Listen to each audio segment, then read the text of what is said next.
Dealing a major blow to Netanyahu, Israeli War Cabinet Minister Benny Gantz has quit the cabinet. Gantz's resignation is the latest sign of rising domestic dissent over Prime Minister Benjamin Netanyahu's handling of the eighth-month war and is the first major political blow to him during the conflict.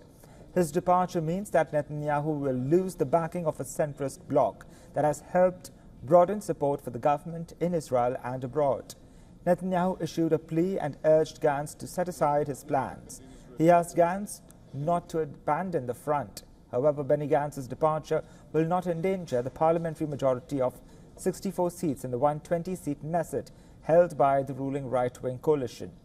The war cabinet minister's resignation was expected ever since he gave Netanyahu a June 8th deadline to come up with a clear day-after strategy for Gaza. Netanyahu is preventing us from advancing towards true victory, which is the justification for the ongoing and painful cost of this war. That is why we are leaving the emergency government today with a heavy heart but with full confidence.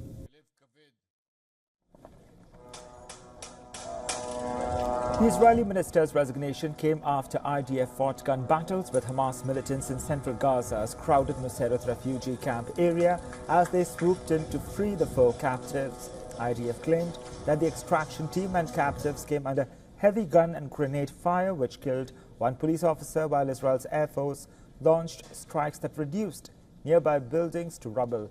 Hamas's armed Al-Qassam brigade said that 3 hostages were also killed in Israel's hostage rescue operations, which IDF denied.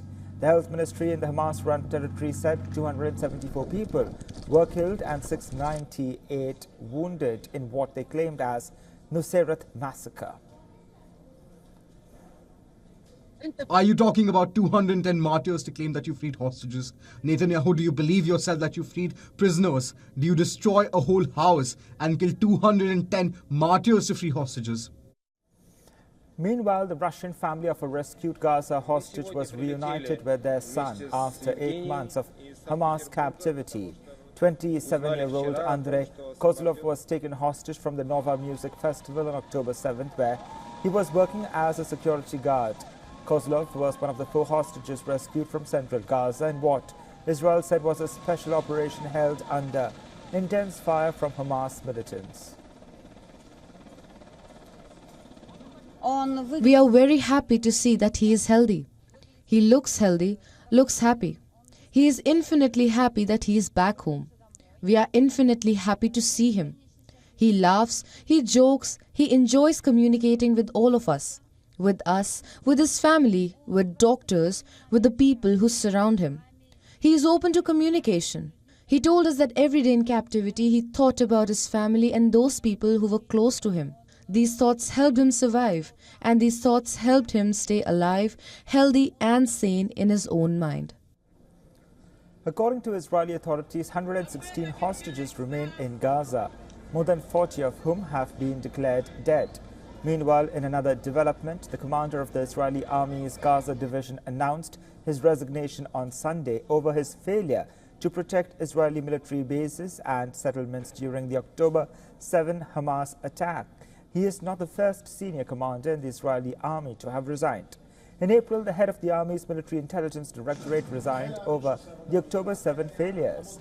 Amid the raging battle in Gaza, US has once again urged Israel to operate differently to avoid the loss of innocent lives as it carries out missions like the one that rescued 4 Israeli hostages but resulted in the deaths of numerous Palestinians.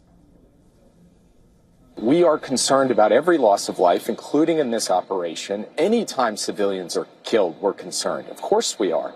That's why we want this war to end. The only way to get all of the hostages out and to end any more civilian casualties in Gaza is to get to a comprehensive ceasefire and hostage agreement. So the two are not distinct issues. They're connected issues. How do we end the death of civilians in Gaza, Martha? There is only one way. It is to get to a comprehensive ceasefire and hostage deal. That's what President Biden laid out. And that is, again, what he is reinforcing today, because Hamas accepting that deal would bring an end to the tragedy in Gaza. For all the latest news, download the WION app and subscribe to our YouTube channel.